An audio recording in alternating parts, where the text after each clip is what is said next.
အားလုံးပဲမင်္ဂလာပါကျွန်တော်ဦးသက်မော်ဖိုတိုဂရာဖီကနေကြိုဆိုလိုက်ပါတယ်ကျွန်တော်ဒီနေ့တင်ပြခြင်းတဲ့ tutorial လေးကတော့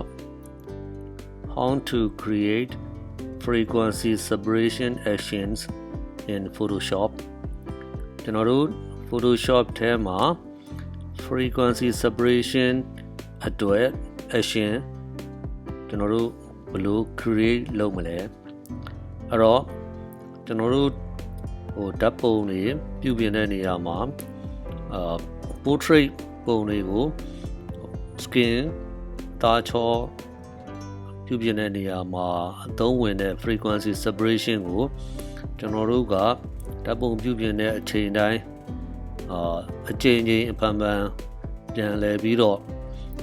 create လုပ်နေစေရမလို့ပဲနဲ့ကျွန်တော်တို့က action တစ်ခုဖန်တီးပြီးတော့ကိုယ့်ရဲ့ Photoshop application ထဲမှာတင်ထားမယ်ဆိုလို့ရှိရင်နောက်အလားတူကျွန်တော်တို့portrait ပုံတွေကိုပြင်ဆင်တဲ့အချိန်မှာဒီ frequency separation action ကိုပြန်လဲခေါ်ယူအသုံးပြုလိုက်တာနဲ့ကျွန်တော်တို့မြန်မြန်ဆန်ဆန်ပဲပုံတွေကိုကျွန်တော်တို့ edit လုပ်လို့ရမှာဖြစ်ပါတယ်အဲ့ဒီတော့ကျွန်တော်တို့ Photoshop ထဲမှာ frequency separation actions ကိုဘယ်လို create လုပ်ပြီးတော့တင်ထားမလဲဆိုတာကျွန်တော်တို့ကြည့်လိုက်ကြရအောင် okay ကျွန်တော်တို့ tutorial လေးစလိုက်ပါမယ်ဒါကတော့ကျွန်တော် Photoshop ထဲမှာဒီပုံကိုကျွန်တော်ဖွင့်ထားပါတယ်ကျွန်တော်ဒီမှာblemishes ဆိုတာတော့ဒီ portrait ပုံတွေရဲ့ကျွန်တော်တို့မျက်နှာပေါ်မှာရှိနေတဲ့အဖူးလေးတွေအပိန်လေးတွေဒါတွေကိုစသဖြင့်ကျွန်တော်တို့ edit လုပ်ပြီးတော့ရှင်းလင်းထားတာဖြစ်ပါတယ် okay အဲ့ဒီတော့ကျွန်တော်တို့ action တစ်ခုကိုဘယ်လို create စလုပ်မလဲဆိုတာကိုစလိုက်မယ်เนาะကျွန်တော်တို့ okay menu bar မှာကျွန်တော်တို့ window ကိုဖွင့်ပါမယ် window ထဲမှာ action ဆိုတဲ့ function ရှိပါတယ်ဒီမှာကျွန်တော်တို့ဖွင့်လိုက်မယ်ဆိုလို့ရှိရင် okay ဒီမှာ default action ဆိုတာကတော့ကျွန်တော်တို့Photoshop ကနေမှငါကို default လုပ်ပေးထားတဲ့ action လေးတွေရှိပါမယ်ကျွန်တော်တို့ကအသစ် create လုပ်မှာဆိုတော့ကျွန်တော်တို့ folder create အသစ်လုပ်ပါမယ်ဒီမှာ create new set ဆိုတာကို click လုပ်လိုက်ပါမယ် okay set 1ဆိုတဲ့နေရာမှာကျွန်တော်တို့ frequency separation လို့ရလိုက်ပါမယ်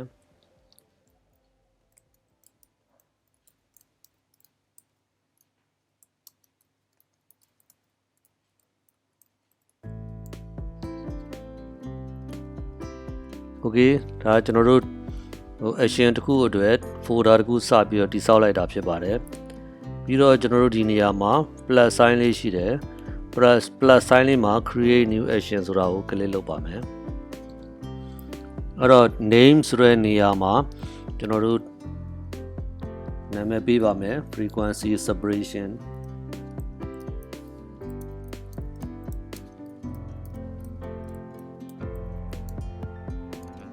okay ဒီနေရာမှာ frequency separation ကိုကျွန်တော်တို့ create လုပ်တဲ့နေရာမှာကျွန်တော်တို့ကပုံမှန်အားဖြင့်တော့ဓာတ်ပုံတွေကို 8bit နဲ့ဖွင့်ပြီးတော့ပြုပြင်တာများတဲ့အတွက်ဒီနေရာမှာကျွန်တော်ဒီပုံကို 8bit နဲ့ဖွင့်ထားတဲ့အတွက်ကျွန်တော် 8bit ဆိုပြီးတော့ပေးထားပါမယ်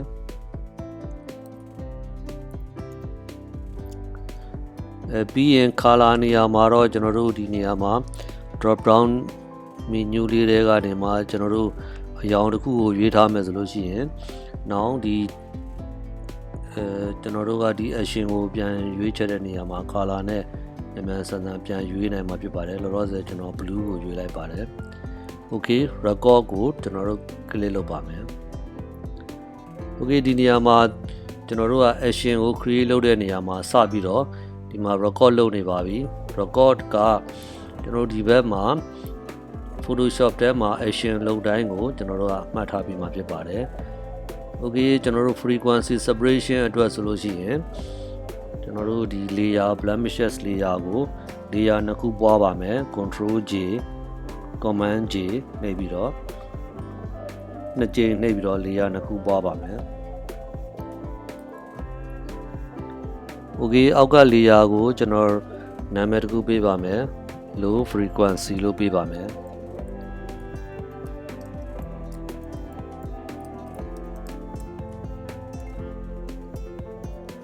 အပေါ် layer ကိုကျွန်တော်နာမည်တစ်ခုပေးပါမယ်ဒါကို high frequency လို့ပေးပါမယ်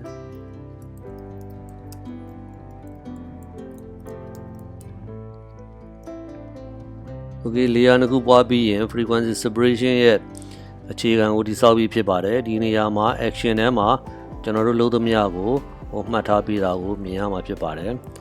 အဲဒီတော့ okay ကျွန်တော်တို့ high frequency ရဲ့မျက်လုံးလေးကိုခဏပေးပါမယ်ပေးပြီးရင် low frequency ကို select လုပ်ပြီးတော့ကျွန်တော်တို့ menu bar ကနေမှာ filter အောက်ကနေ blur တွေကနေ custom blur ကိုသွားပါမယ် custom blur မှာကျွန်တော်တို့ဒီ model portrait ပုံရဲ့မျက်နှာ skin texture တွေကိုကျွန်တော်တို့ပုံမှန် blur ဖြစ်သွားတဲ့အနေအထားမှာ radius ကိုထားပါမယ်ဒီနေရာမှာတော့ကျွန်တော်က5လောက်ထားပါမယ်5လောက်ထားခဲ့ပါမယ်ထားပြီးဒါပေမဲ့လို့ကျွန်တော်တို့ကဒီပုံနဲ့ကျွန်တော်တို့ create လုပ်တာဖြစ်ပါတယ်သို့သောအသုံးချတဲ့နေရာမှာတော့ဒီ radius ကိုပုံရဲ့ skin texture နဲ့လိုအပ်တယ်လို့ပြန်လည်ပြုပြင်ဖို့လိုအပ်ပါမယ်ဒီ radius တစ်ခုတည်းကိုအသေးမှတ်ထားဖို့မလိုပါဘူး okay နှိပ်လိုက်ပါမယ် okay အဲ့ဒီတော့ကျွန်တော်တို့ဒီ low frequency ဆိုတဲ့နေရာမှာကျွန်တော် custom blur ကိုဒီမှာသွင်းပြပါပြီအဲ့ဒီတော့ဒီနေရာလေးကိုကျွန်တော် click လုပ်ထားမယ် toggle dialog on off ဆိုတဲ့နေရာမှာ click နှိပ်ပြီးတော့ on ထားခဲ့ပါမယ် on ထားခဲ့တဲ့အဓိပ္ပာယ်ကကျွန်တော်တို့ကဒီ action ကိုပြန်ပြီးတော့တခြားပုံတွေမှာလိုအပ်လို့အသုံးချတဲ့နေရာမှာဒီနေရာမှာ custom blur ကိုdialog box လေးကိုပွင့်လာပြီးတော့ကျွန်တော်တို့ကဆိုတော့ပြတဲ့ radius ကိုပြန်လည်ပြီးတော့ကစားလို့ရအောင်ဒါလေးကိုဖွင့်ထားခဲ့တာဖြစ်ပါတယ် okay ပြီးရင် high frequency ကိုတော့ပါမယ်မျက်လုံးလေးဖွင့်ပါမယ်ပြီးရင် image apply image ဒီနေရာမှာကျွန်တော်တို့ low frequency ကိုရွေးပါမယ်ပြီးရင်ကျွန်တော်တို့ blending mode မှာ subtract ကိုရွေးပါမယ် scale က2ဖြစ်ပါမယ် offset က128ဖြစ်ပါမယ်ဒီ invert ကို check မလုပ်ထားပါဘူး uncheck ထားပါမယ် opacity က 100% ဖြစ်ပါမယ်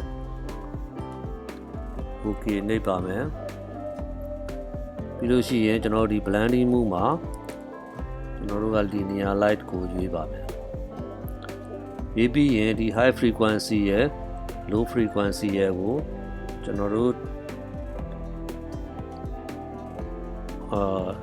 setting တွေထည့်ပြီးဖြစ်ပါတယ်အဲ့မှာကျွန်တော်တို့ low frequency ရဲ့အပေါ်မှာကျွန်တော် layer တစ်ခုပေါင်းပါမယ်ပေါင်းပြီးရင်ဒီနေရာမှာcolor correction လို့ကျွန်တော်အမည်ပေးပါမယ်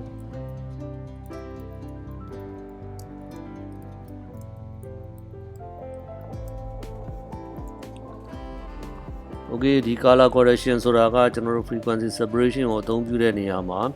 ဒီ screen ကိုကျွန်တော် model ရဲ့ screen ကို edit လုပ်တဲ့နေရာမှာကျွန်တော်တို့အသုံးပြုဖို့အတွက်ထည့်ထားခြင်းဖြစ်ပါတယ်အဲ့ဒီတော့ကျွန်တော်တို့ high frequency ရဲ့ color correction ရဲ့ low frequency ရဲ့ layer 3ခုကို select လုပ်ပြီးတော့ကျွန်တော်တို့ group ဖွဲ့လိုက်ပါမယ် control command G နဲ့ group ဖွဲ့ပါမယ်ဖွင့်ပြီးရင်ဒီနေရာမှာ frequency separation 8 bit လို့ကျွန်တော်အမည်ပေးပါမယ်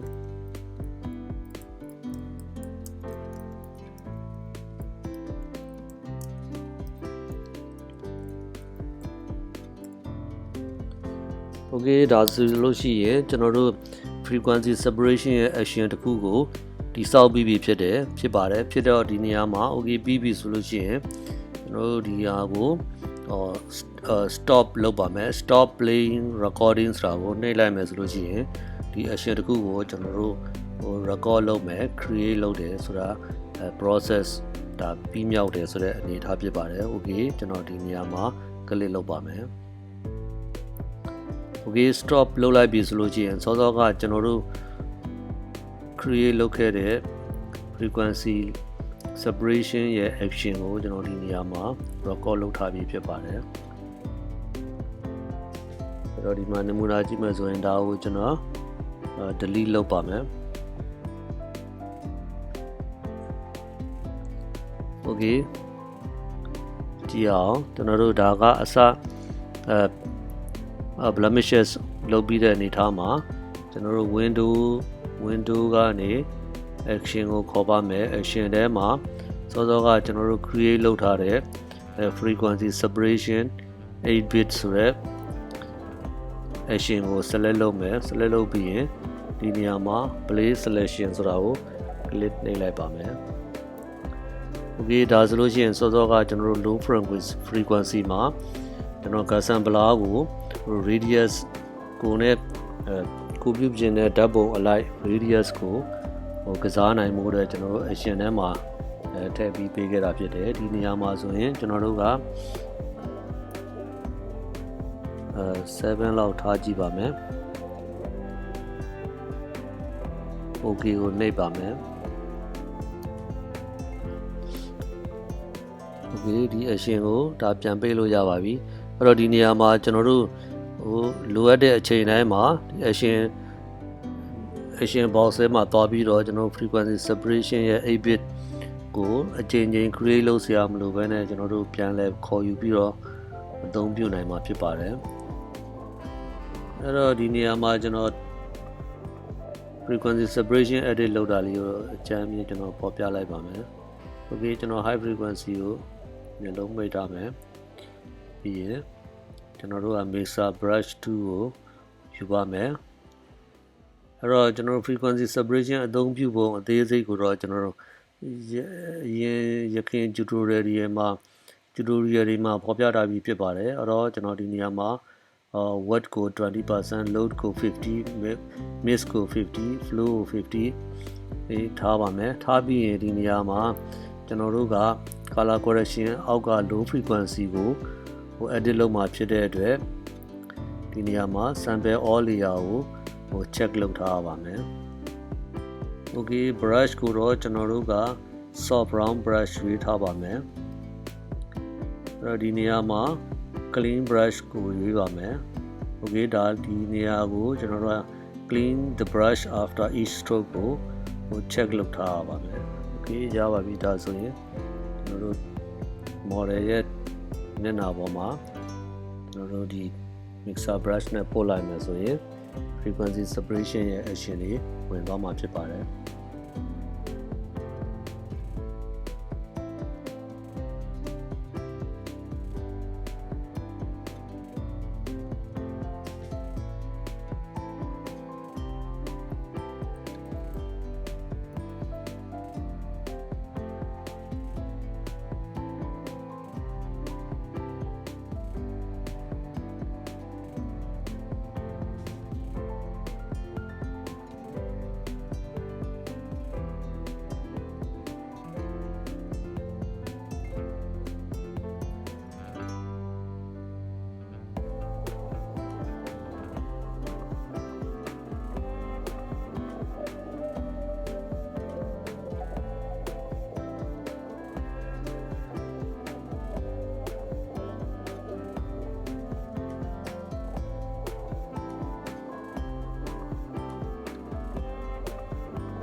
okay အဲ့တော့ဒီဥစ္စာ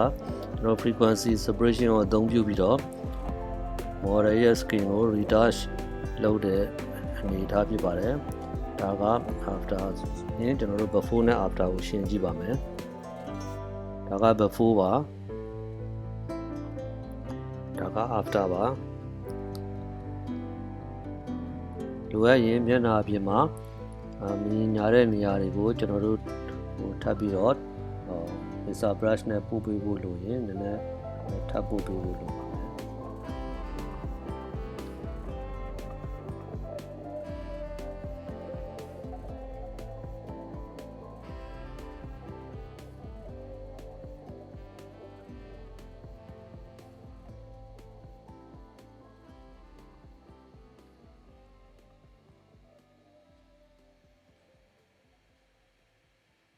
โอเคဒါက before ပါ okay ဒါက after ပါ အဲ့ဒီတော့ကျွန်တော်တို့ဟို action တစ်ခုကို create လုပ်ပြီးရင်ကျွန်တော်တို့ကအချိန်ချင်းပြန်လဲအသုံးပြုနိုင်ရန်ကျွန်တော်တင်ပြခြင်းဖြစ်ပါတယ်အားလုံးသဘောကျနေကြလိမ့်မယ်လို့ကျွန်တော်ယူဆပါတယ်နောက်ဆက်လက်တင်ပြမယ့် tutorial တွေကိုလည်းလာရောက်ပြီးတော့ကြည့်ရှုအားပေးလဲပါအောင်လို့ဖိတ်ခေါ်ပါတယ်အားလုံးကိုကျေးဇူးတင်ပါတယ်